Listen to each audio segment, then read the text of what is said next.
E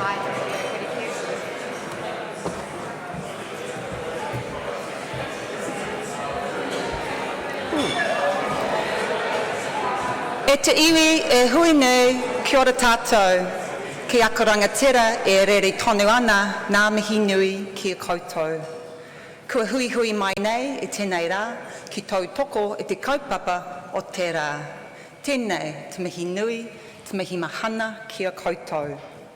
Hei whai aki i ngā mihi e ki ana te whakatauki ngā tōraru, ngā tokoraru, ka ora ai te iwi. Nō reira, tēnā koutou, tēnā tātou katoa. Good evening. Thank you so much for being here on behalf of the Green Building Council. We're really delighted for you to join us today.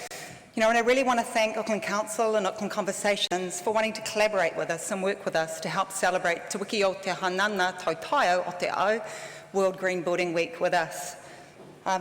This week is the biggest week on the global green building calendar. And we've been joined by thousands of other New Zealanders like you in the room that have been buoyed by the increased awareness of the need for better, healthier buildings. In the last 2 years, we've seen a huge surge in green financing schemes. Gareth Hughes last night down in Parliament was mentioning how close our zero carbon legislation was coming. We've also seen hundreds of organisations now sign up to the Climate Leaders Coalition commitment. And later this week, we're going to see hundreds, if not hundreds of thousands of New Zealanders, and hopefully most of you in the room, taking to the streets on Friday for the climate strikes. Yeah. So it's very clear that the science, industry, politics and people are all demanding a better, more sustainable future. So the challenge is upon us to rein in the building and construction emissions, emissions that have risen more than 66% in the last decade, and are the equivalent to more than 1 million cars on our roads every year. With 20% of our country's carbon footprint coming from the built environment, it's certainly time for us to set a pathway for reducing our climate pollution from our buildings. And that's why the New Zealand Green Building Council was delighted yesterday to launch the Zero Carbon Roadmap for Aotearoa's buildings. And in this document, it sets out how zero carbon is going to be measured and identified, and also how we're going to verify that, and also how it's going to evolve in Aotearoa. Also yesterday, we launched the Zero Carbon for Building Operations certification. And this looks at 3 key aspects: putting energy efficiency first, followed by on-site energy generation, and finally offsetting. And it also sets out how those benchmarks are going to be ratcheted up over time. And following this next year, we'll be launching zero carbon for new buildings and also finally homes. But also, it's very clear to us that a zero carbon certification isn't a standalone tool to achieve zero emissions. Throughout the document, we've identified significant milestones that both the government and industry must achieve to work together to decarbonise our buildings. And these include a stepped improvement to our building code, a significant increase in the transparency around the energy efficiency of our buildings, and also a big call for key government ministries and departments to lead a real transformational shift to greener buildings. And so once all parts of this pathway are in place, our building and construction sector will be zero carbon, and it will be the greatest achievement ever, I believe, for our industry in Aotearoa. And the first step is very simple. All we need to do is measure the footprint of the building in which we work, own or tenant. And this first step will ensure that by 2050, our buildings will be the zero carbon, special, healthy places that we all deserve. And so obviously this was a combined effort in putting this together. So I really wanted to take some time to thank some really key people. We travelled the country and we spoke to and listened to plenty of New Zealanders, to architects, to engineers, to building owners and facility managers, to product and materials suppliers. And we've captured some really great stories from people that are acting now and taking significant steps to achieve this. And together we've set a realistic pathway for achieving zero carbon buildings. So a huge thank you to everyone that's involved in those stories we captured. To Argosy, Baileys, Precinct, Warren, Amani and Resene, thank you for supporting this work and ensuring that it gets done. And to ICA, who may not all sort of agree with everything in this roadmap, but they've certainly been the stewards of the Neighbour scheme and brought it to New Zealand. And also to Temperzone and Bailey's, every day the Green Building Council is encouraged by your support and your own commitment to the cause. We thank you for that. And also to the Enviromark Solutions team that we've worked alongside this with, a hugely passionate, inspiring team. It's been an absolute pleasure working with you. And to our own team at the Green Building Council, it's been a tremendous few years getting to this point, and everyone works so tirelessly to the cause, so we can't thank you enough. And I know our CEO, Andrea Eagles, is very disappointed to not be here tonight. So climate change is our greatest challenge, and by joining together and acting now, we can tell a new story to New Zealand businesses, to other sectors, but just as importantly, a new story to property sectors around the world. According to the whakatauki, nā tōraru, nā tokuraru, ka ora ai te iwi. By working in isolation, we may result in survival, but if we work together, we can move beyond survival and into prosperity. It is a big challenge, but we are going to do it together. So I really encourage you to pick up this document. There'll be copies available at the back of the room tonight before you leave, and to see where you can start to join in the challenge.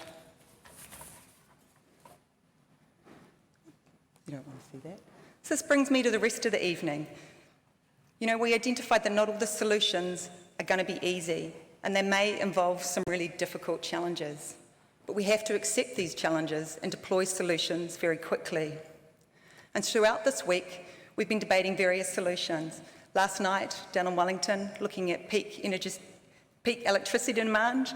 Tomorrow in Christchurch, looking at fossil fuels. And tonight, the challenge of tackling polluting products and materials. And I certainly don't think there's anyone better that can lead this discussion. It doesn't need much of an introduction. As a regular public thinker on numerous topics, including deep sustainability, business, economics, innovation, creativity and entrepreneurship, not only from a New Zealand context, but a global context. His thinking on why we do business and how we evolve our business certainly challenges, inspires, and creates real space for transformational dialogue. So, me kore aki koe, he toku toi a mātou, kia ora Rod, I welcome you to lead us forward.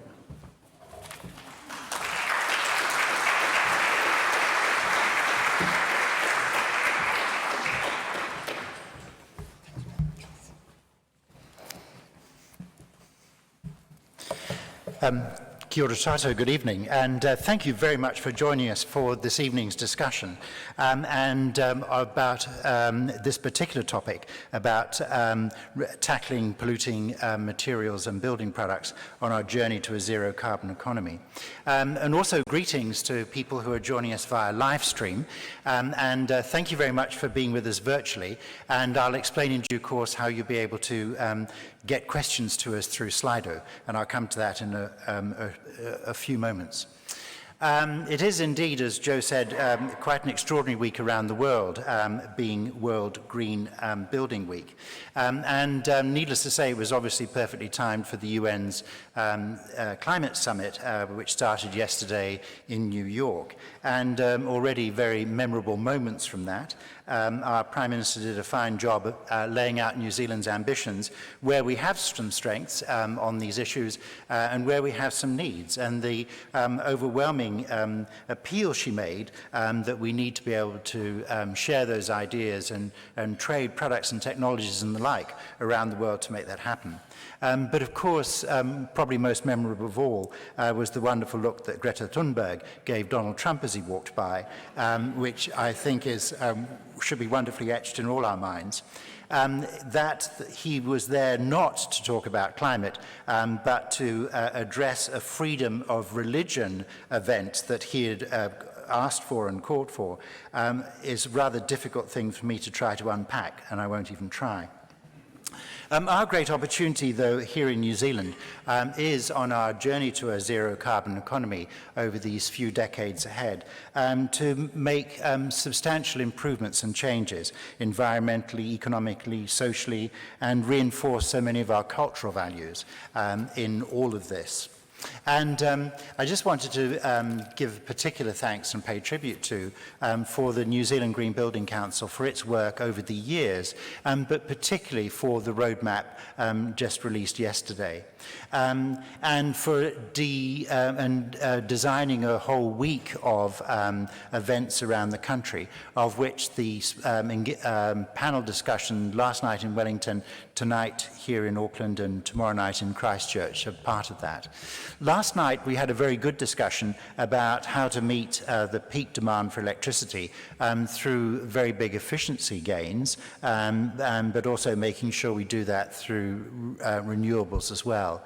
Our panelists there were very clear that there is a daunting series of interlocking issues there, whether from competing incentives, i.e. the generators love peak demand because that's when they make their big profits, but the lines company hate it because that's when they have to have the maximum investment to meet that peak demand. So at the moment we're really quite at sea about how we bring those disparate and competing parts of the electricity supply and demand picture together. But out of it there was some very thoughtful, very encouraging contributions from the panelists. All that was recorded. So once that's available on the Building Council's website, I would encourage you to look at it.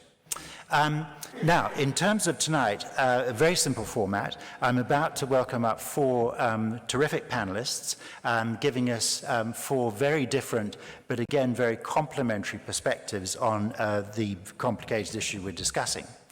Then, after they have presented for 5 minutes each, we will get into a discussion.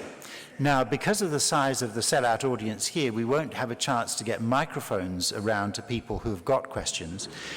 So what we're going to do is to use entirely Slido. So if you get out your phones and go to slido.com, very simple process. You will see a logins required to get you to the right meeting. And so for this one, it's hashtag building life with a capital B and a capital L.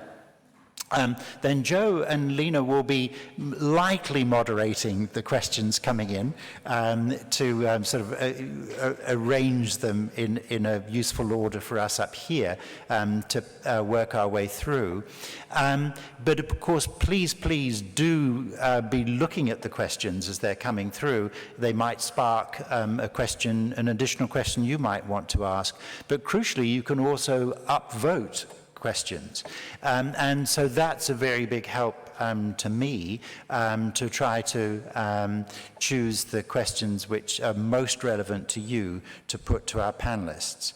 I won't go through those questions literally from the most popular on down. I will move around a bit, and I'll also be throwing in a few of my own questions. And I know we won't have a chance to deal with all the questions that come through, but we have a hope that we can collect all of those questions and provide answers for some, or a good many of them, again after the event. And then after all of that, I will simply summarize and thank everyone and close the event. And then at 7 o'clock, close this speaking part of the event, because then will be more time for drinks and networking afterwards.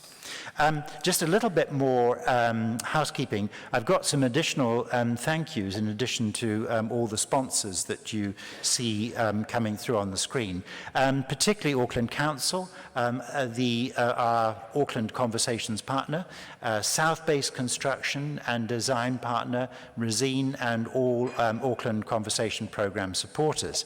And I'm sure that's a large factor in the turnout tonight. We'd also just like to encourage you to believe in democracy and act on democracy. And of course, the local election voting is now open for postal ballots and closing on the 12th of October. And we'd like to encourage you to take part in that. Voting's very quick and easy. Well, at least until you get to the health board. That's a bit of a mind bender. Just rank them in your order of preference. It's as simple as that. So please do do engage, because the quality of our local politics, our local government, is crucial to this. I would just add my own personal note to this. I'm a great fan of the work that Generation Zero does in many respects, but particularly in the interviews it does with candidates and their ratings of them, as they have done in past elections too. So you'll find that a useful guide. One last thank you.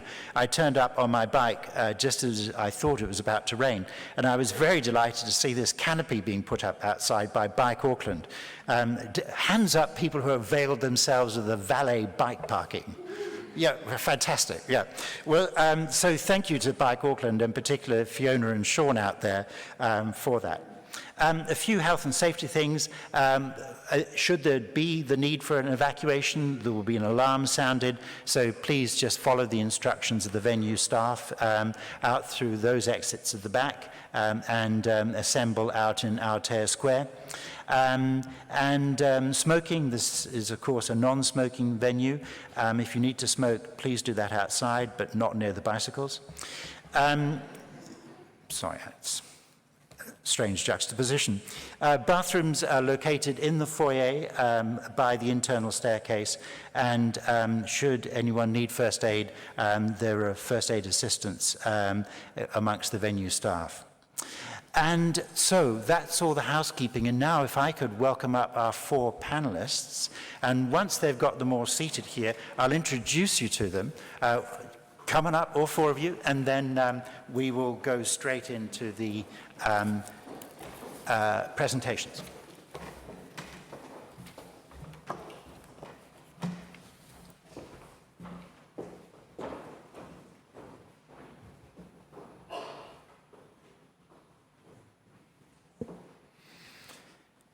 First of all, it's my great pleasure to introduce on the far side of the stage from me, Jeff Vickers, who's the Technical Director of ThinkStep in New Zealand. And Jeff's been embedding sustainable thinking within organizations for well over a decade and working across sustainability assessment, strategy and innovation in very complex life cycle businesses, such as in the building and agriculture, transport and electronic sectors. And he's worked with such organizations as Fletcher Building, New Zealand Steel, Downer, Lend-Lease and the European Commission. So a big hand for Jeff, please. Thank you very much indeed.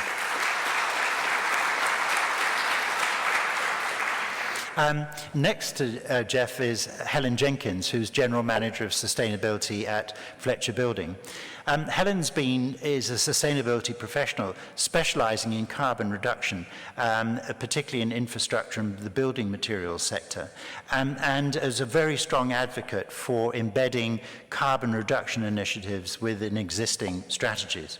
So over the last 10 years, Helen's worked across a number of sectors such as road, rail and utilities for companies or organisations such as Network Rail and Anglian Water in the UK and Auckland Airport here in New Zealand, and of course now at Fletcher Building. So a big hand for Helen, please. Thank you.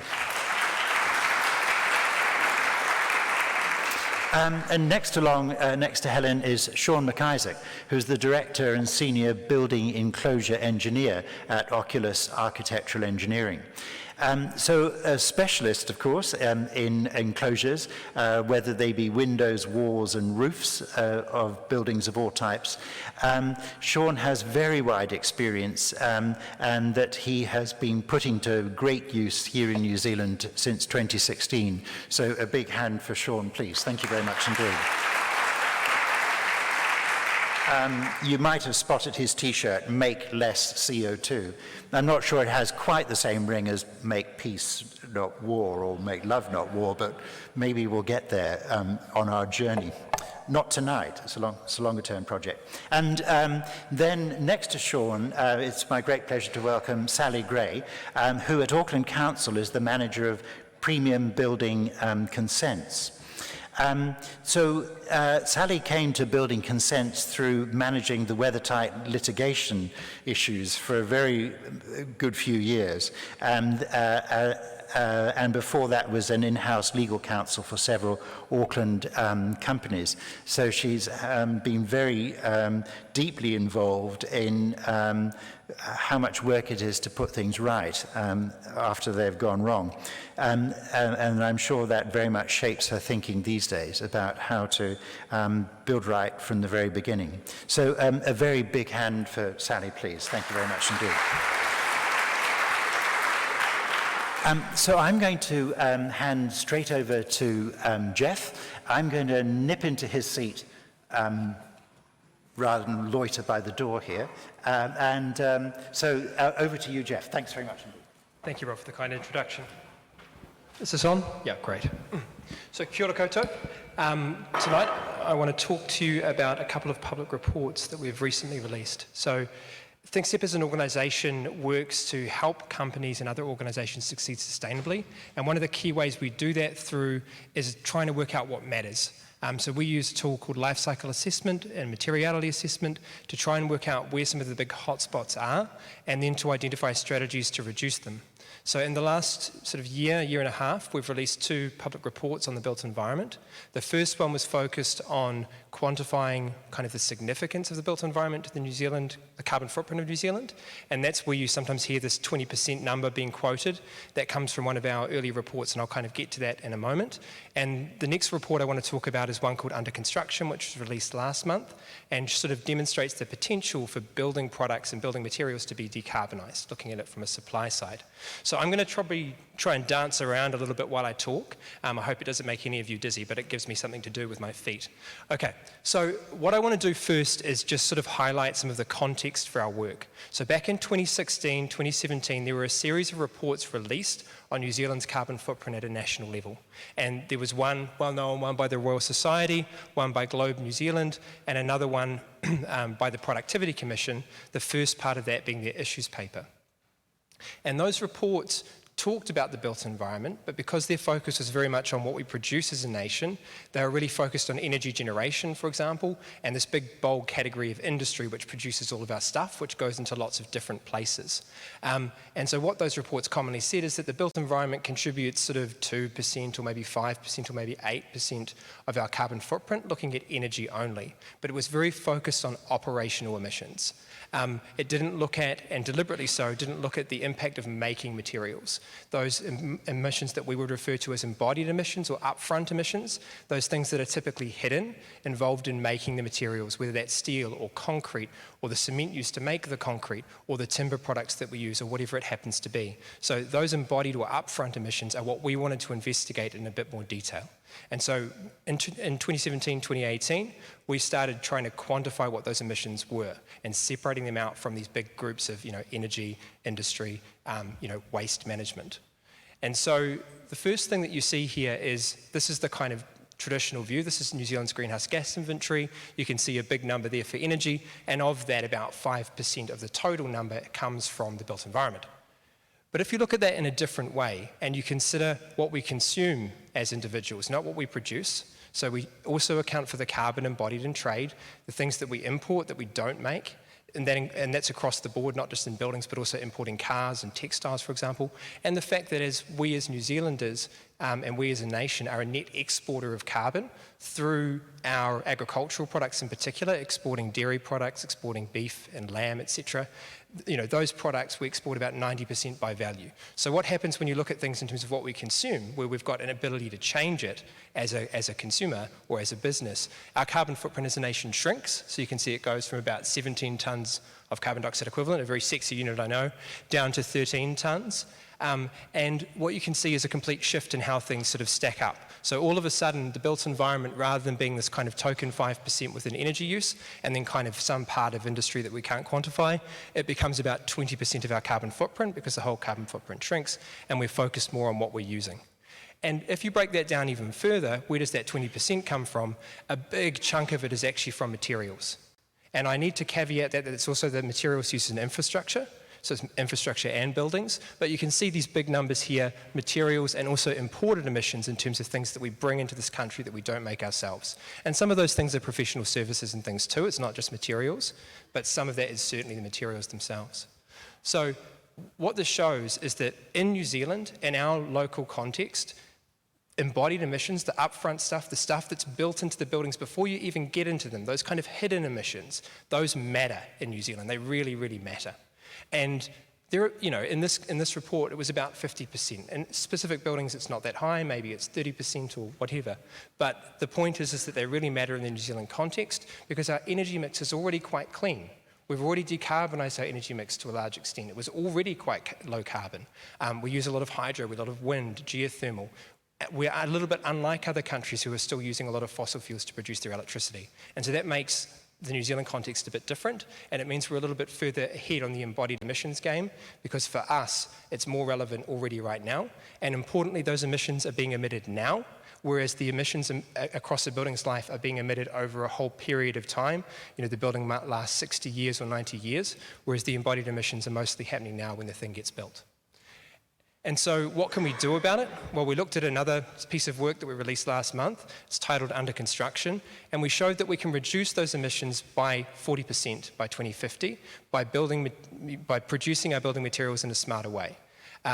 If you look at where the hotspots are in terms of the built environment, the big ticket items are things like concrete, steel, aluminium, and certain other materials also pop up depending on the context, like paint and plasterboard and other things. But those materials, as well as in certain contexts, timber, are very significant from a carbon footprint perspective. And so we can reduce that by 40% if we design our materials and building products in the right way, if we change the way we manufacture things, and if we decarbonize the production of materials. And this is very much a supply side focus, but if we also work on consumption and sort of a demand side and build buildings in a better way, use fewer materials to start with, focus on choosing the right materials, then we can have a kind of win twice situation where the materials to begin with are really low carbon, but we're also using fewer of them. So two of the points that the report highlighted which aren't shown here are really the need for collaboration and for innovation. Innovation to drive down the impact of materials, but collaboration throughout the entire supply chain to really encourage the uptake of them. Because if no one's demanding them, they won't be produced. And if specifiers aren't specifying them, they won't be produced. And if building product manufacturers don't have long-term supply contracts in place, perhaps, for example, they can't justify the investment to overhaul their manufacturing equipment, for example, when they also have to compete with imported product. And so I think, collaboration and innovation are two things that have to go hand in hand to achieve these kinds of reductions. And that saving of 40% in the embodied emissions is equivalent to about 500,000 cars off the road permanently. Because we're building these buildings every year, we can take the equivalent of about 500,000 cars off the road if we go down this path. Finally, I just wanted to put a link to the report up there. You can download it if you're interested. You can also download our earlier report and find out a little bit more about how we can potentially decarbonise New Zealand's built environment together. So thank you very much. Thanks. Thank you very much indeed, Jeff, for stepping us through that. And those are certainly very encouraging targets for us to go for in the coming years. Excuse me, over to you, Helen. A big hand for Helen, please. Thank you very much indeed. Good evening, everyone. Kia ora tātou. So I'm going to pick up on some themes that may become the themes of the evening, actually. Thinking about where we could make some big shifts in the actual production of building materials. There's an aspect of making what we build buildings out of more sustainable, and there's also a need to look at what are the kind of shifts we need in the construction industry itself. So one of the areas we really need to focus on is lower carbon materials, more sustainable materials, lower carbon materials. And as Jeff pointed out, the carbon that's locked inside building materials can be a little bit hidden. So a really big lever to get to more sustainable materials is actually doing a life cycle assessment of, what you're manufacturing that then goes into a building. And it certainly, with Fletcher Building, it's a huge focus for us to have environmental product declarations that actually identify that. And in fact, starting with the difficult end of things. So we have those in place already for our cement, insulation, wallboards products, and some of our steel products. But really intend to roll EPDs out for the entire product line that we make, because they do two really important things. One is that they would point to the areas where you are having an impact and therefore can improve internally as a manufacturer. But secondarily, and I think more importantly, and this is why I'm a huge advocate for doing this more widely within the industry, if you really know the impact of a building product, when you're at that early design stage and you have the opportunity to optioneer, you have the opportunity to choose a different range of materials, it's only that life cycle analysis of the materials that you're choosing that will let you make a decision that's genuinely better in terms of design. And that leads us on to another point that Jeff made, which is that the better materials part of the problem, it does need innovation, and we need innovation with an agility of building specification and standards that allows for that innovation, but we absolutely need to maintain technical and quality standards for building. So those two things really have to work in tandem.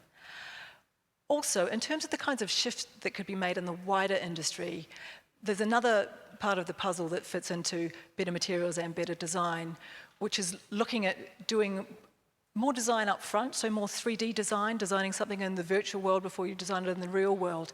Gives you much more scope to optioneer for better products if you're building something digitally than if you're building it physically. It's cheaper and it's faster. So making more use of 3D design is an area where New Zealand really can expand. And then flowing on from that also is other ways of constructing. So making more use of modular construction, by which I mean sort of building entire components of the building off-site in a manufacturing kind of environment, where you get a very, very good, consistent standard of quality, and also you get the benefits of generally using far lower materials used per build than building when you build on site. So there are two very powerful levers we can use: that design it digitally, and build it off-site to the extent that that's possible.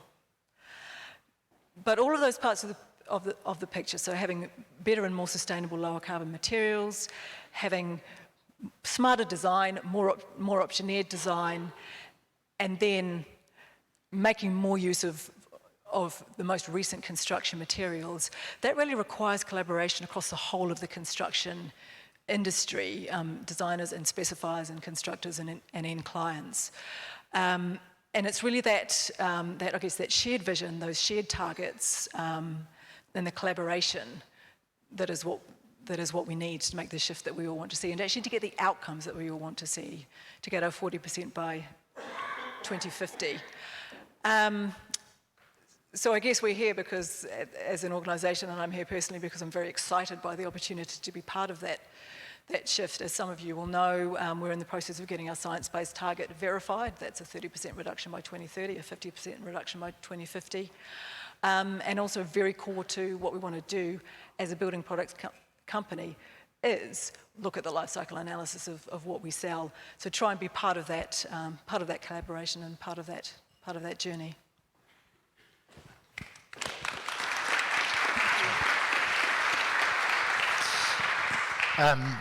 Thank you very much indeed, Helen, for suggesting some very powerful pathways by which we might be able to progress these issues.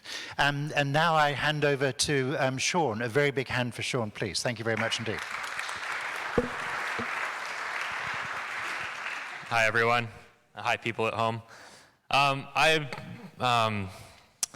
wanted to talk about the crisis happening in front of us. It's ignoring science, and it goes beyond just climate. It's kind of everywhere through our culture right now. I don't know why that is. It seems that recently there's been more and more of it happening. We see it every single day. I'm an engineer, so I get to look at science, I get to look at products, I get to make evaluations based on science and physics. And then I go to a design meeting and suggest a product, and the first question I get asked is, has it been used in New Zealand before?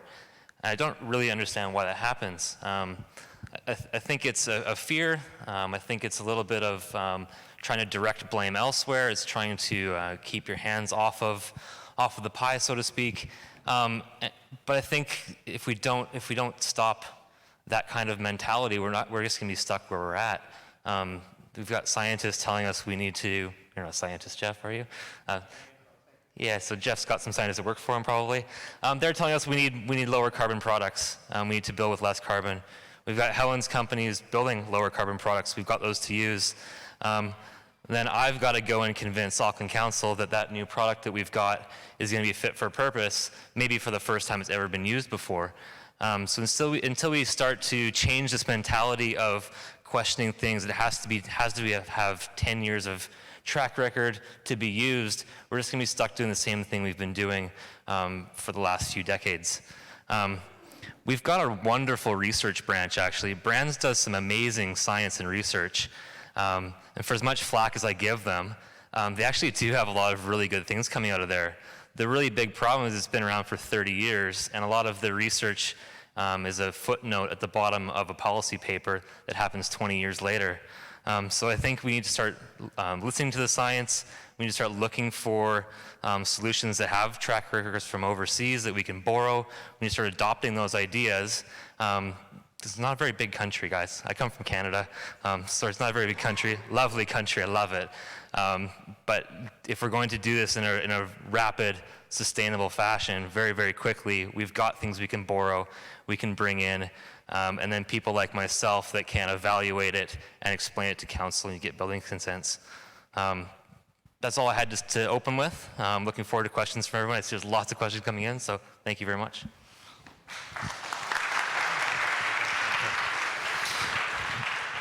Thank you very much indeed, Sean, for getting us going on that, particularly from your perspective as someone designing buildings and using materials, and a very good point there about brands. And on to Sally, please. A very big hand for Sally. Thank you very much indeed. Thank you. I have a few notes because unlike my fellow panelists, I don't work in this area all the time, and I wanted to keep on track and provide information of interest, and it's a privilege to be on the stage with you all. I made some notes during the week of what I wanted to say, and then I read the newsroom article yesterday on the Green Building Council report, and I thought, job done. It really covered everything that I thought needed to be said from me. For those of you who haven't read it, it made a call for an amendment to the building code as a primary tool for change. I agree. It called to introduce building energy labels. I agree. And it called for market action. And for that, I agree too. As most of you are aware, that Auckland Council as the building consent authority operates under the Building Act and the building code that's contained within regulation. We receive, we assess, we approve, we inspect and we certify building work against the building code. When I look through the Building Act, the purpose makes reference to sustainability. It mentions ensuring buildings are designed, constructed and able to be used in ways to promote sustainable development. Cool. And it's also mentioned in the principles in section 4, but there's no mechanism for us to actually enforce that. So it means if we receive an application that demonstrates compliance against the relevant clauses in the building code, we have to approve it. It may contain nothing about sustainability. It may have the worst polluting products. But as a building consent authority, we go tick.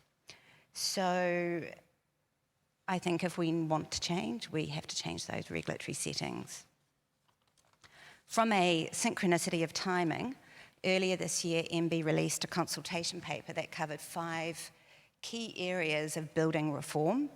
I was at a talk recently where Minister Salisa indicated that the amount of work to deliver on all 5 key areas was enormous, and they were likely to be prioritising 2 for more immediate delivery, and one of those was modern methods of construction.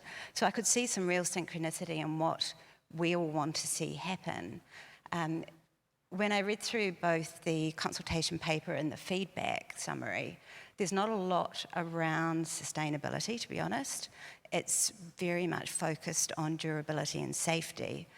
And on the back end of decades or more of leaky buildings, I can understand that focus. But it does strike me that it's the ideal time to really be promoting these more sustainable principles into the construction of our buildings. In terms of opportunity, Auckland Council approves more than 20,000 building consents every year. This year we will exceed 24,000, of which 14,000 will be new builds. So to me that is, lots of potential. I spoke to one of our we have a number of high volume building developers in Auckland, and I spoke to one of them to understand what might be some of the barriers to driving more sustainability in the buildings they build outside of legislative change. And the feedback to me was that consumers are very price sensitive. There's a lot of interest in sustainability and how it is built and how it's designed for future reduced environmental impact, but there's no appetite to pay for it. So it struck me that timber and concrete and steel may not be glamorous enough, and the money is really put into those more glamour products like bench tops and bathrooms, and that's where I think the legislative change is, we need it to make that kind of consumer difference. I would say if you are a manufacturer or an importer and you are manufacturing or importing a product that has a better environmental footprint than something on the market already, don't lose sight that you should be investing in ensuring it's tested to the appropriate standard, it is appraised or it's certified, because that makes it a lot easier for designers to specify. It also makes it a lot easier for us as a building consenting authority to approve. Now, to probably preempt a question that might come through, can we prioritise some work over other work? Of course we can. Auckland currently has approximately 45,000 houses fewer than we need, and currently that's our priority. Council has a multi-faced role, I guess you could say. I know I've got some colleagues from our waste team here, which is one aspect. Council's also an owner of many buildings, and I've been advised that this next year we will set a green asset standard for council and community facilities, and we will track and report infrastructure carbon as part of Auckland Council's emission inventory. Council also gets involved in policy development and has a stewardship role for both the development and support for communities, and one key role we can do to deliver that for Auckland is to encourage growth, both in a compact nature and near public hubs, public transport hubs, to get people out of their private cars. Now, I want to finish on two random observations. While Auckland is becoming, to a degree, self-regulating in the size of houses it's building because of the price, the average size alone for a standalone house in New Zealand over the last 17 years, every year has been over 200 square metres, and for 10 of those 17 years has been 230 square metres or more. And it kind of begs the question, if we are serious about carbon and carbon emissions and reducing them, is that okay? And my second observation is the New Zealand Building Code only requires joinery and facades to be designed and manufactured to last for 15 years, and for structural elements to last for 50. Is that okay? Oh, fine, thank you very much indeed.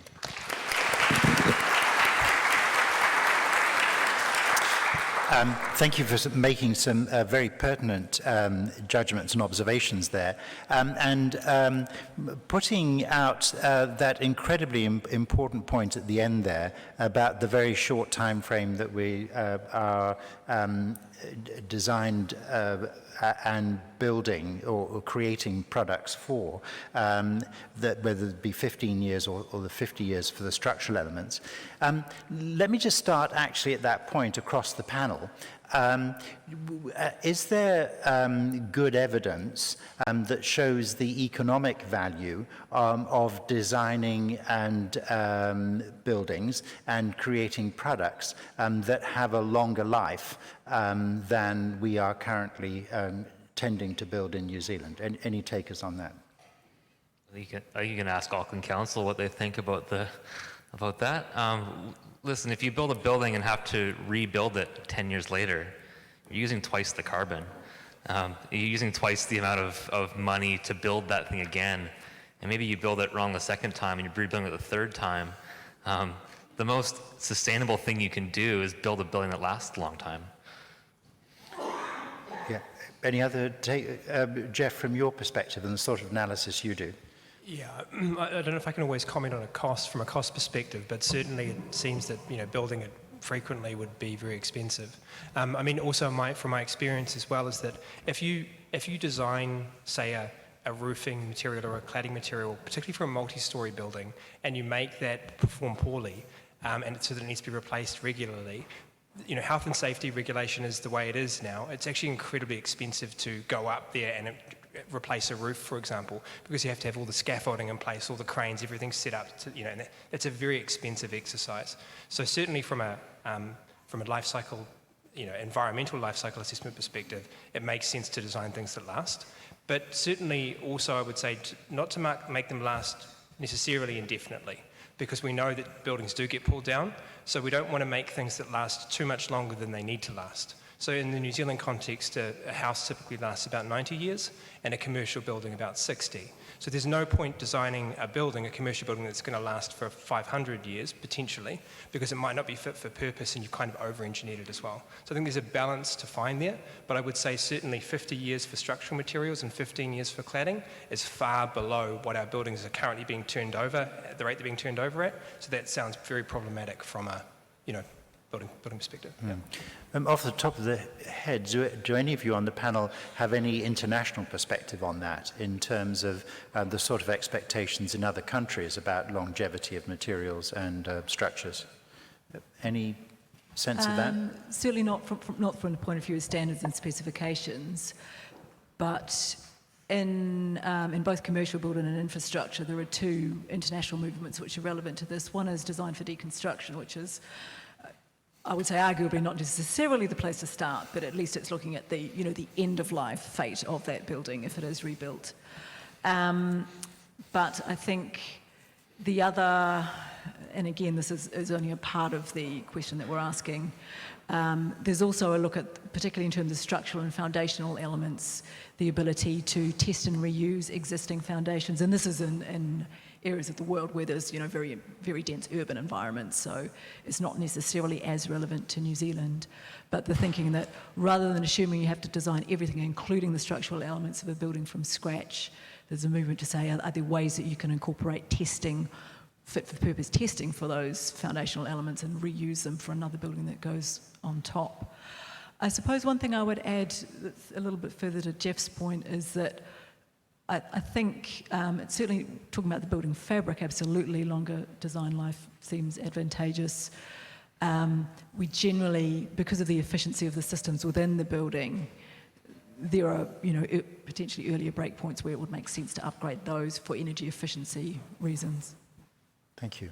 There's actually a related question here on Slido. So thank you for your questions on Slido. Please keep them coming.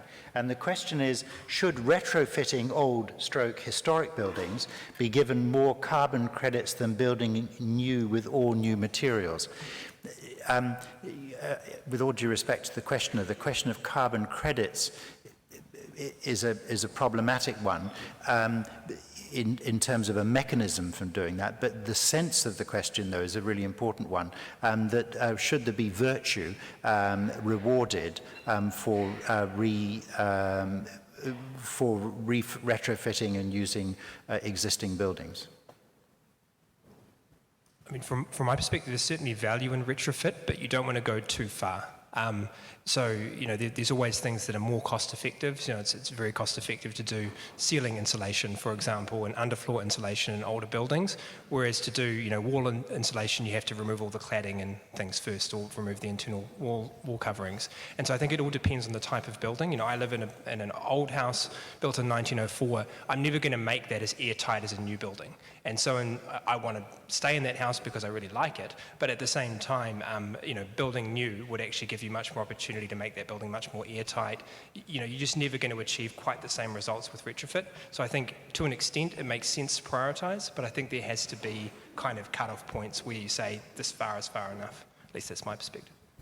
So I'll respectfully disagree.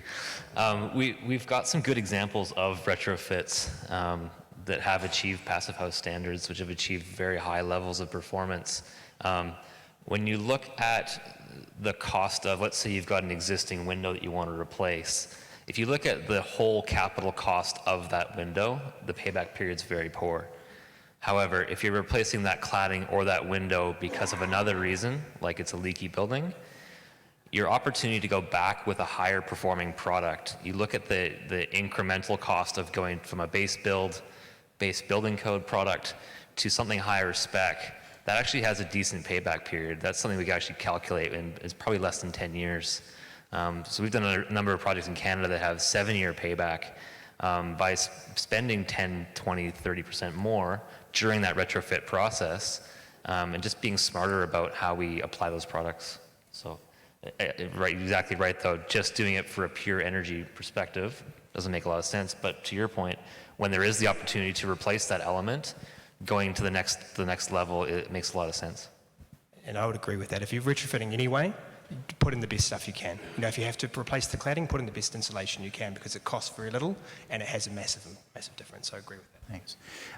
There's in my own mind, there's a related question down the bottom here. I'm sorry that the screen you've got in front of you is a bit too small.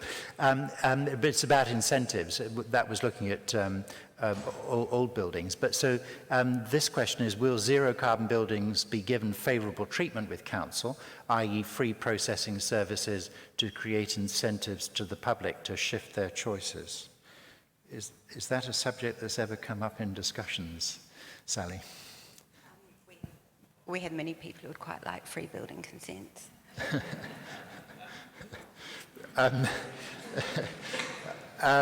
Let me take that question elsewhere in the panel. Would that be a useful incentive? I can tell you without a doubt that our company will give you a much lower fee if you are targeting a better building. Right now, you've got about 3 days left.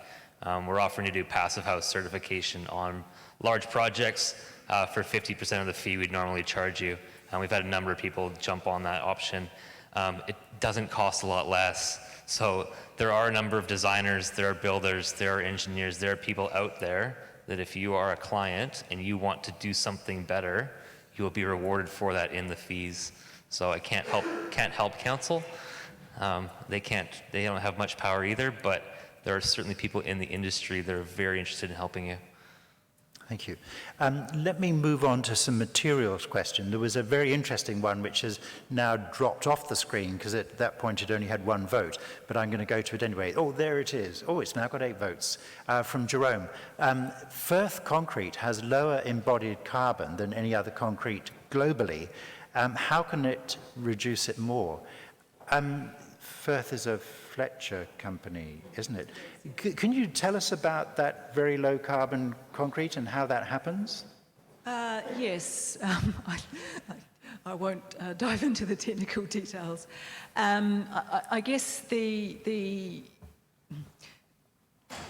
fundamental difficulty with the cement and concrete, which is really the driver of emissions, if you like, is that in rough terms, about 1/3 of it is related to the energy that you use to produce the cement, and therefore where you have alternatives, so for example, we use quite a bit of biomass and are moving towards also some other alternative fuels next year for the Golden Bay cement plant, which is, I think, the 30% reduction in coal use that Jeff talked about. It will probably get us to a 40% reduction, but that's only 1/3 of the impact.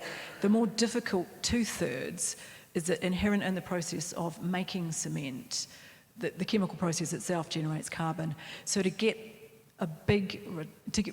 truly get low carbon cement, you have to work out alternative materials that can give you the same performance but aren't what we typically use to make cement.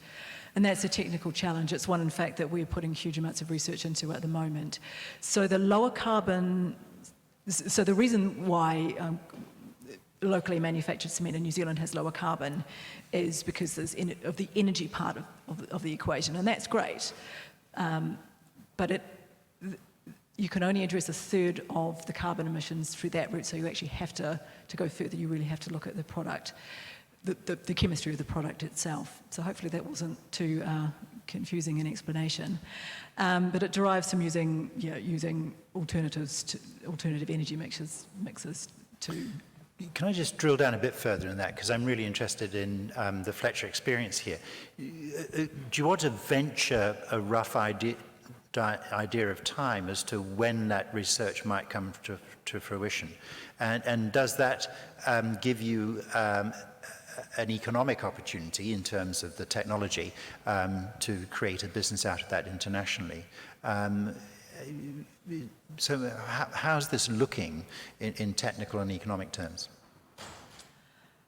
I would say that the issue with any sort of innovation is the scalability of it, not necessarily the straight technical issues. But I mean, it's active research for us at the moment, and certainly various alternatives exist globally. I wouldn't say they're necessarily large scale, but we have to find something that's relevant to our local environment in terms of the alternative materials you could use. Thanks. Perhaps I could please do. build on that as well. So for concrete, if you're making it from Portland cement, typically about 70 to 80% of the carbon footprint, as kind of Helen was indicating, is from the cement itself. So most of the impact in concrete is from the cement. It makes up only about 10% of the mass, but a very high part of the carbon footprint.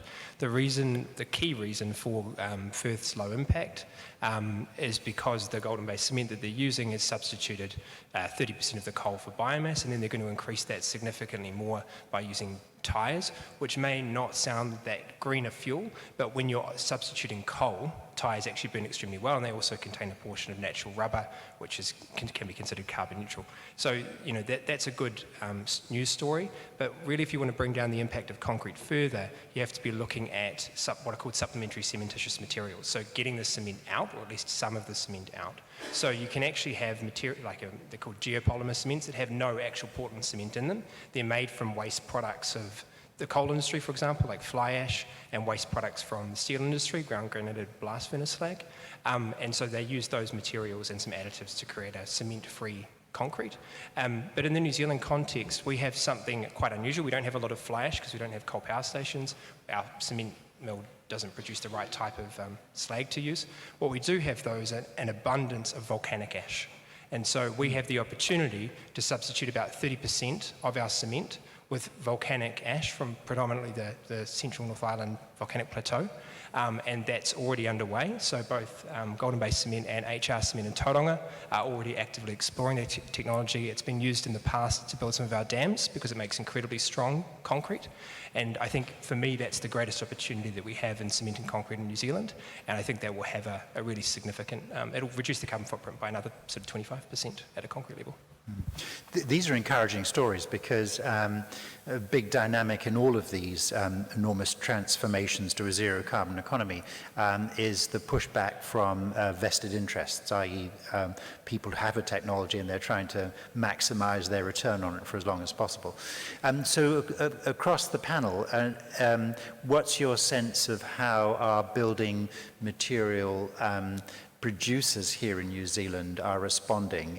You've offered some encouraging stories there about innovation, but what's that balance between a real appetite for innovation versus trying to milk the existing technology and assets for all they're worth? Helen needn't answer this question unless she wants to, either personally or on behalf of Fletcher. I can say that I've been finding it a struggle. Trying to get a manufacturer who's got an existing revenue stream that they rely on, and they've got a existing customer base who's buying that product, trying to get them to abandon that product and sell something else has been a real struggle. Thermally broken windows does my head in every single day. It's a 1/4-inch plastic that's is using 30% of the energy. If we just had a very simple solution, and it just hasn't got market viability for some reason. So yeah, I find it every single day. It's very difficult to get manufacturers to push a new product because it takes away from their existing revenue base. One opportunity I see is that as a nation, we have a lot of aging plant, like manufacturing plants. A lot of them were built in the 50s, 60s, 70s. They're getting old and they have to be replaced. And so I see that as a significant opportunity, but it's kind of like the retrofit point that was brought up before. If you have to do it anyway, you might as well do something kind of great. And so one opportunity we have, is to replace, because when we're talking about embodied emissions, a large proportion of that comes from thermal energy, the stationary heat. So it's from burning natural gas, from burning coal, from whatever it happens to be to produce the high temperatures you need to manufacture stuff. We also have things in New Zealand like geothermal steam, for example. If we can relocate plant at the right time to make use of that geothermal steam, we can bring our carbon footprint down. If we use things like hydrogen and other alternative fuels produced from electricity, for example, and we do these things at the right time when the plant's being rebuilt anyway, we can then use that opportunity to kind of build in the technology we need. And you can already see that happening. I can't give specific examples because they're confidential, but there are companies, large companies in New Zealand, who are looking at new plant and are specifically considering this now and actively choosing where they put their plant to maximise the use of the resources that we have locally, which is very encouraging, I think. Thanks. Helen? I think, so to your point, I guess you'd ask yourself, why is this product not necessarily a good product? And it may very well be the energy mix that's used for that product. And I kind of think of them in sort of three tranches, if you like. There's sort of the easily renewable or electrifiable level of energy input to a product where I think most of the low-hanging fruit is probably there, or I think most of the efficiencies are already built in. Then there's sort of a middle tier of sort of medium to low temperature process heat. And now there are more technologies becoming commercially available and at an industrialised scale where you can potentially electrify some of those natural gas sources or coal sources. But then the final problem is really high temperature process heat where there isn't necessarily an alternative, so you're really just trying to look at a source of that heat that's simply lower down the carbon impact scale. So I think it's a mix of solutions because sort of the nature of the manufacturing really determines what solutions are available. But we are talking, primarily about embodied carbon, so in fact the energy that you use to make that is generally going to be a significant source of it. So yeah, working your way sort of up the hierarchy of what can be renewable or electrified, and then if you're into, at this point of time in technology, if you're into a fossil fuel source, thinking of the best one that could be. However, another point is for manufacturers looking at new plant, thinking about what technologies may come on stream in 10 years is also something that we certainly factor into our planning, that something may not be achievable now, but it makes sense to design a new plant in a way that can adopt that technology in a period of time. Can I just take this one stage further? We've focused this discussion on materials quite heavily in this last little bit around the energy component of that and making sure that energy is as clean as possible. But is there a greater goal here that there are some wonderful products out there that we know about or could be coming that are far less polluting, not just in carbon emissions terms, but more sustainable overall, but deliver not only that lower impact at the construction stage, but deliver real operational benefits over the life of the building? Not just on energy, but in other environmental impacts. Is there a real synergy between the nature of that product and the nature of its performance in the building? I think what you're getting at, or what I interpret it as, or just what I want to say, one of the two.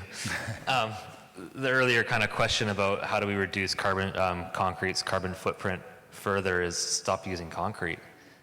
We've got other materials that can do the same thing or better, but you need a design team, you need a client, you need everyone on board from the start with that in mind. That needs to be a design goal. And if that's not a design goal for your building, if your goal for the building has nothing to do with carbon offsets, you're going to end up with a big, heavy concrete building, which cost more. The big, heavy buildings cost more. We build a lot of 3-story, 4-story, 5-story precast buildings in Auckland, which are really heavy. And when there's an earthquake, heavy buildings take more foundation work to resist those loads. If you have a lighter structure, you have less concrete, you have less cost. So we need to think about the impacts of, yes, we have a different durability criteria we need to think about versus concrete and timber. But there's all these knock-on effects that we're seemingly ignoring. So let's do the best we can to reduce the production part of concrete. You can't replace concrete. It's got its place. But at the same time, if you're building a 4-story building, let's think about, can we do it out of timber? If you're doing a 6-story building, can we do it out of timber? Yes, we can. It's been done the world round. Well, far higher than 6 stories. And we're in the process of, we're planning to plant 1 billion trees. Far too many of them are going to be radiata pine. And that's going to be a useless thing to do if the radiata pine is only shipped offshore as logs to be used for pallets and scaffolding in China, where all that carbon is then re-released. So it seems to me there's this incredible opportunity for New Zealand to take that radiata pine, which is not a great timber in itself, but through engineering solutions, turn it into a building material that sequesters the carbon, and therefore people who use that should be rewarded for that in some way other than just not being pinged with a carbon emissions tax. Oh, Rod, you set me up perfectly. This is one of my big things. Radiata pine grows so fast here. The problem is once you cut it up and make it into timber, it's pretty lousy to build framing out of. But it's wonderful to manufacture into other things. So it's the perfect building material if you're going to use engineered timber. CLT, glulam, parallel strand timber, any of these products that require extra effort to go into them are in huge demand globally. Huge demand globally. You can't get enough of them. And we're sitting in this climate that is just perfect for it. We've got a tree, like you said, we've planted way too many of, and it'd be a real shame to turn them into pallets 25 years from now. Why don't we turn them into really good, really sensible, very smartly constructed buildings? So what went wrong in Christchurch that so few buildings were built that way, and the vast majority of the rebuild in Christchurch is tilt slab concrete panels? What went wrong there? How did we lose that fantastic opportunity? How do we make sure we don't lose it again as we continue to build out and renew Auckland and other built environments around the country? What went wrong in Christchurch? How do we stop that happening again? What I see in the market right now is there's not enough supply to meet the demand for engineered timber. So you don't have the expertise and the designers familiar enough with the timber products. And it's partly this idea that we have to treat every single piece of wood that goes into our buildings to make them durable. We think keeping water out of buildings would be a much better way, and that's what most of the world does. So I think that in order to grow a mass timber industry here, we're going to need to borrow some wood from somewhere else for a while, get used to how we use it, how you design with it, and then slowly over time start to build some factories, find some places that are doing some mass timber at scale that we can start to take over that kind of industry. So that's what's missing right now, I think, in the market, and that adoption. Maybe if I could add to that. I mean, we do have a reasonably good engineered timber industry in New Zealand, so we make glulam. We have been making CLT, cross-laminated timber, up until recently, although I think XLAM has closed its plant in Nelson, or is in the process of closing its plant in Nelson and building another one in Australia. Well, they've already built it.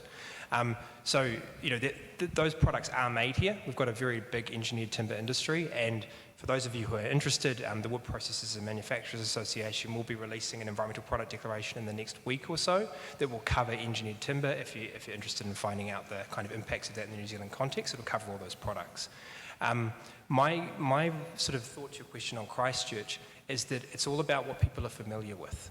You know, in Christchurch there was a lot of pressure to get things done quickly. I know it didn't quite work out that way in the end, and people still kind of felt that it was all too slow.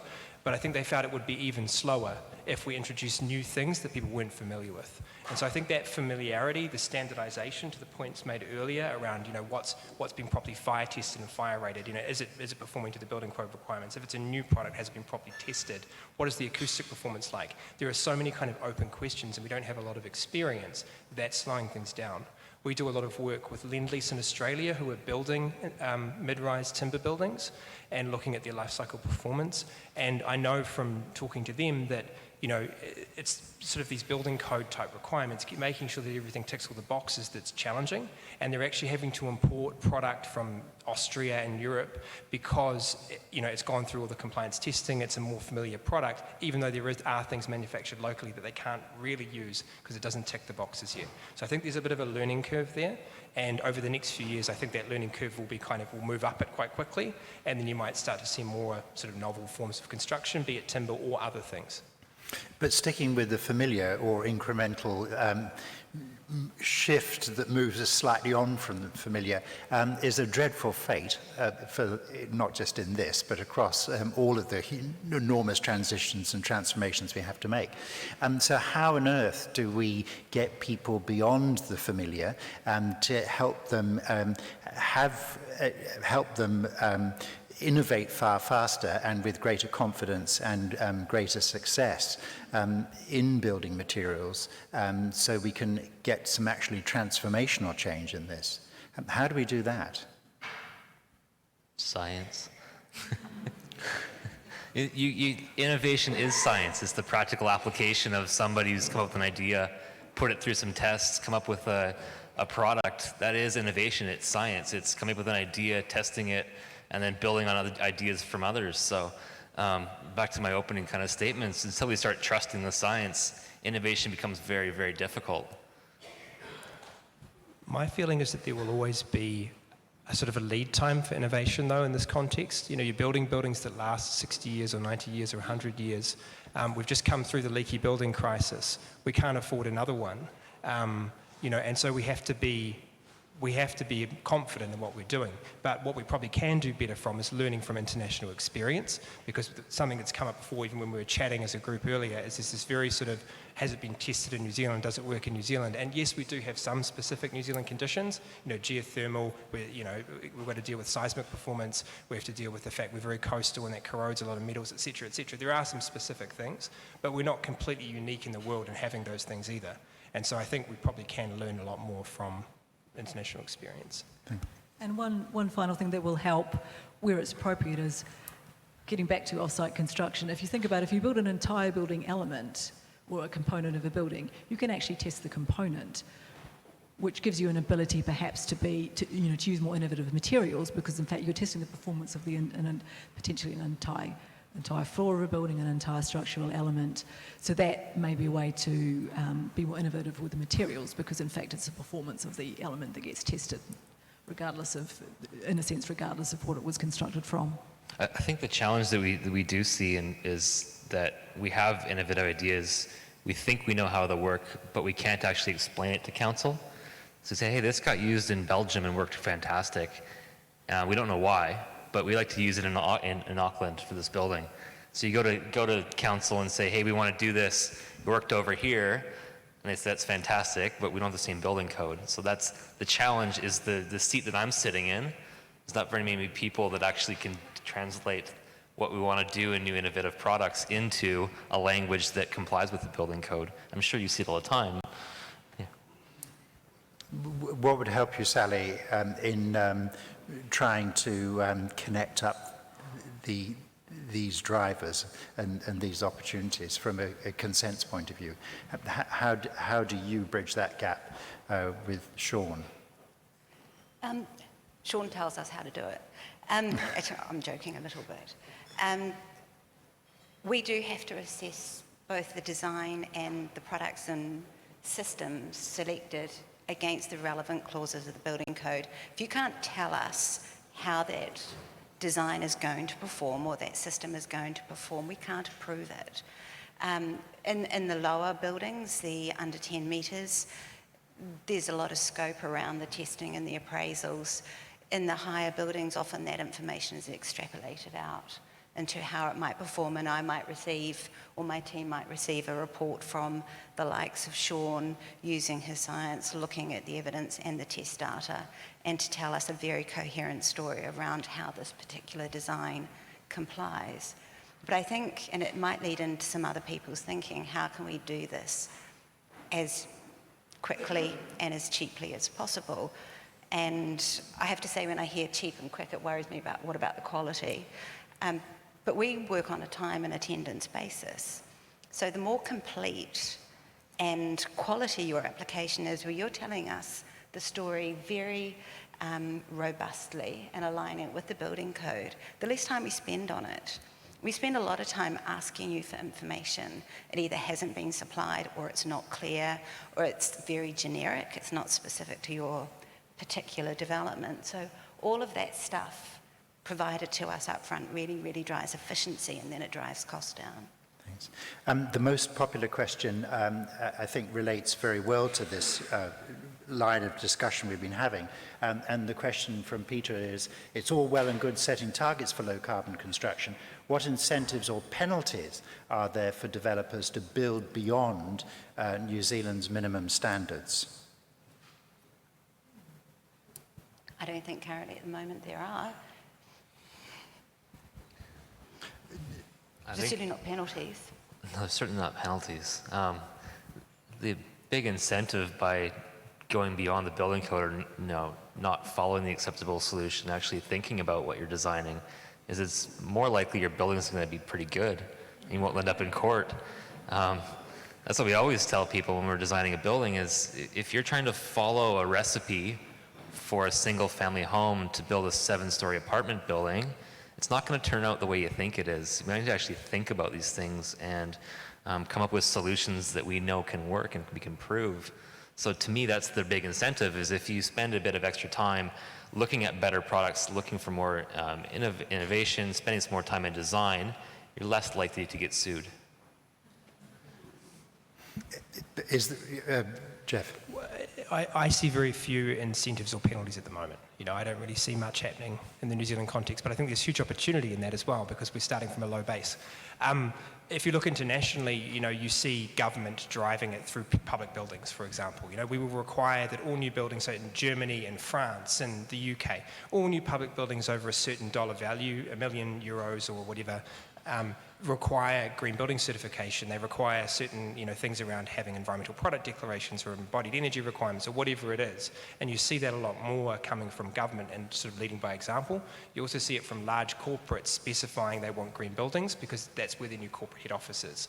And so if you look even across Australasia, you look at Australia, Sydney, Melbourne, etc., where all the sort of CBD real estate, most of that's green building rated. I think office towers have got over 90% coverage, Green Star in Australia, because everyone's competing in that area for the best, most sustainable, nicest place to work, etc., etc. So there's a bit of healthy competition that goes on there in the corporate context.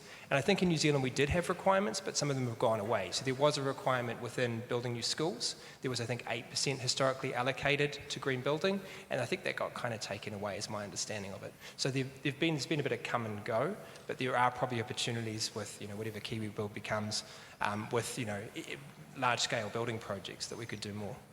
I got another penalty, actually, is there's a lot of expensive stuff we do in this country that doesn't add any value to the building. My big one is nogs and walls. There's studies going back to the 70s saying that's not required. It's not required in 3604 framing, yet we still do it. So there's penalties to building the way that we do, is that you're wasting money on things that don't matter. Thank you. That sounds like a very productive line of questioning to pursue, but I won't, because I'm going to move on through some more of the popular questions from people with us here. Auckland Council has declared a climate emergency. Have there been no tangible moves in the area of building consents in light of this declaration? You're right, the council has declared a climate emergency. I referred before about council's role as a building owner and the steps we're taking. I referred to council's role as a policy maker and its encouragement of more intense development around public transport hubs. I also referred to our role in our waste program. But council is a building consenting authority, as a regulator. And we can't just throw the regulation out because we like the idea of sustainability. As I think I also mentioned, we receive an application with literally nothing sustainable about it at all, and it meets the building code and we will approve it, which is why we believe the building code settings set by the central government regulator need to change. Totally hypothetical. I've not thought about this before, but given there's been a declaration of an emergency, if there was identified to be a particular piece of infrastructure or a particular building that was particularly vulnerable to king tide or whatever, and there was a desire for really speedy action on that, would the council, from a consent point of view, fast track that? Or not? There are provisions under the Building Act for works done under an emergency, and they are essentially legalised afterwards. Consent sought from the building consent manager first, but the actual consent sought after it through the Certificate of Acceptance program. So there definitely are opportunities for genuine emergencies, whether it's coastal inundation. I'm not sure you could describe that as an emergency now where the life and safety of occupants are threatened by that building being in place. So it's a matter of degree. Okay, thank you. Next most popular question is about limiting waste materials. How do we limit waste materials, of which there can be huge volume, from the actual building construction process? Any takers on that? Because that would indeed help reduce the embodied carbon in such a project.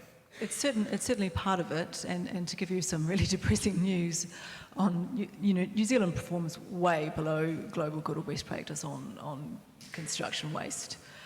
So it's actually a big area for improvement in general. I would say, but because we know that materials lock up a lot of carbon, then clearly waste minimisation is going to reduce the carbon associated with building. However, it's something that we don't really have the incentives to track it particularly well, because it's not really part of generally speaking, it's often something that you don't actually have to report in regulatory terms. So I think there are levers, and whether that's changing the way that waste is dealt with, and to require more regulation of it, or so I suppose many of you in the room will probably be familiar with a really successful UK initiative, which was just to increase the waste levy by a certain percentage over a period of time, which let everyone in that industry, for example, know exactly what they were going to have to pay in addition the next year if they didn't reduce their waste. I'm not suggesting that's necessarily the lever for here.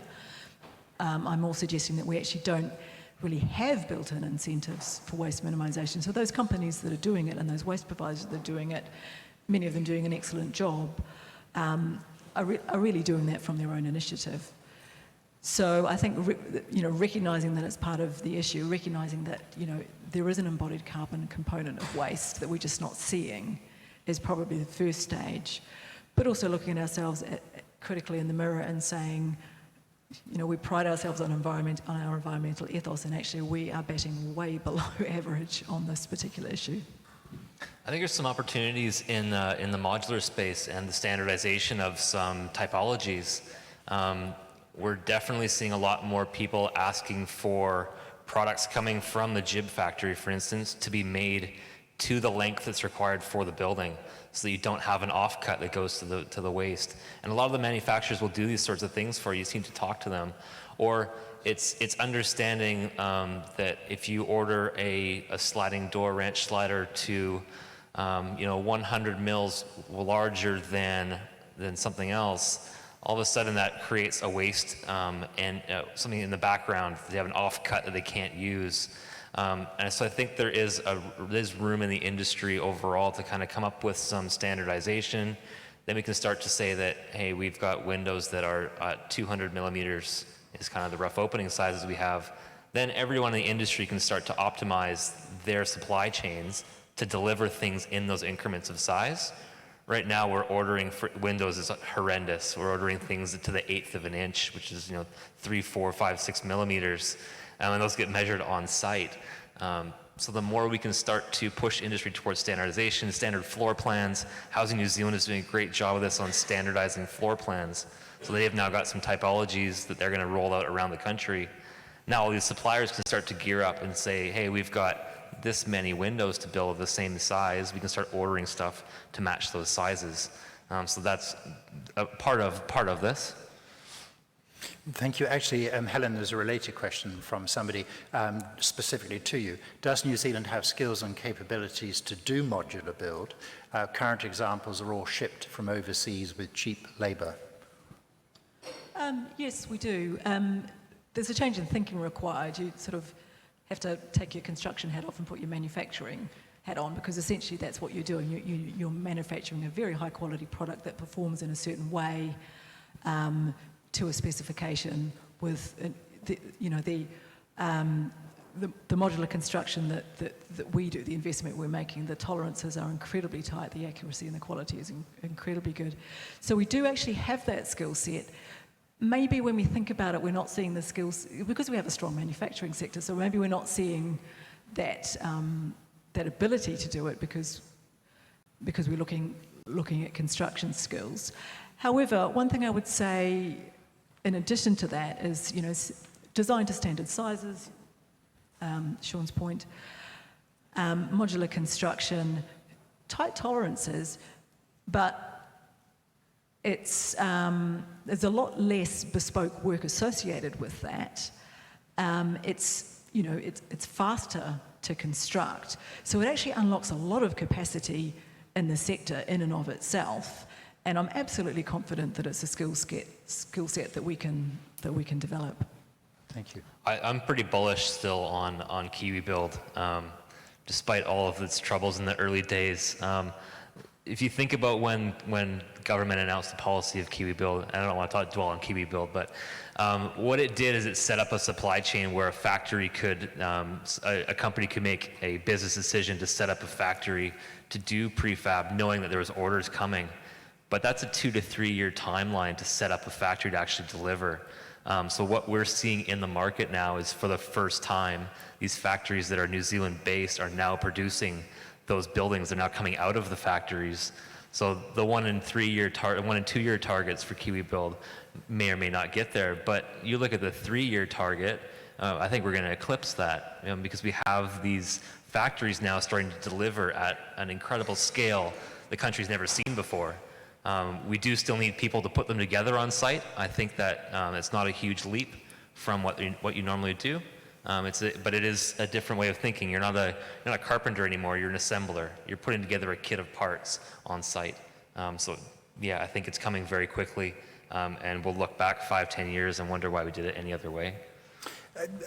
Sorry. I was about to say that's an area where our central regulator, MBIE, is really recognising gaps in the building code, and while they haven't really focused on sustainability, those modern methods of construction like prefabrication are definitely on the agenda. And I just tiny final point. I would keep your eye on the current and the future infrastructure construction in Auckland to see what this looks like on large scale, because that's a model for major infrastructure investment is to do it as to build it off site.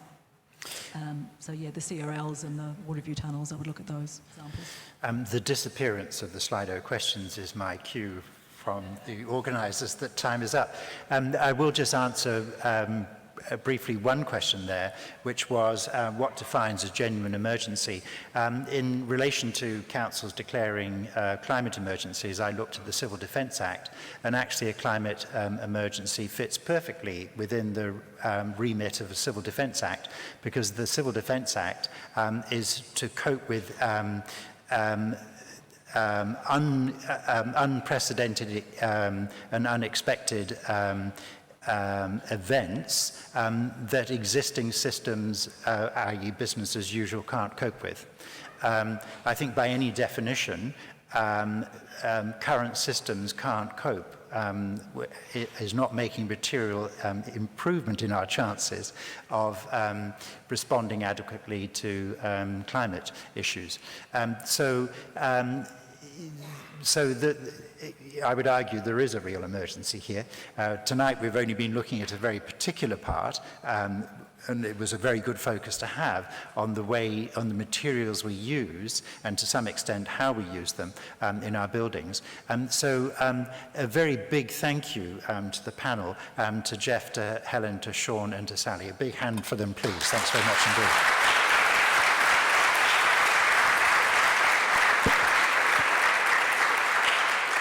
As we found last night, and I know we'll find again tomorrow in Christchurch, these are tremendously complex interlocking issues. And so the enormous challenge we have in a country, but it's around the world, is to find new ways to work on these far faster. My great hope is the Zero Carbon Act will get us going on that, because the Climate Commission will be setting 5-year carbon targets, which will be declining. Government will have to deliver, have to propose strategy that the Climate Commission deems will make material differences and improvements towards those targets. So I think as a sort of an organising principle, an organising structure, this is the experience of the UK over the last 11 years, where they've significantly decoupled emissions from economic growth and brought about some amazing transformations, such as a 2/3 reduction in the cost of electricity from offshore wind farms, that I'm not trying to pin all my hopes on the Zero Carbon Act, but I think as a way of thinking about these issues will help us to advance on these very complex things in a much more effective way. Just very briefly in closing, you'll have seen from the emails that the Green Building Council has come up with this wonderful idea of not giving COHA to panellists, but thank you hugely for your contributions, but rather making a contribution to a charity that you, the audience, choose. Now, this is winner takes all. As you'll see in the email that you'll get, the 3 charities are Sustainable Coastlines, Habitat for Humanity, and Auckland City Mission. So please do respond to the email that you'll get about that after the event. Please do vote. It is winner take all, so it is quite competitive, but it's all in a very, very good cause. So lastly, just my thank you to the Green Building Council for organising this terrific session, for our panellists, for you, for our hosts here in the Town Hall. Thank you, and I just wish you all the best in your work, and please do enjoy some more networking and refreshments at the back of this concert hall for a short while after this, half an hour or so. Thank you very much indeed. Thank you.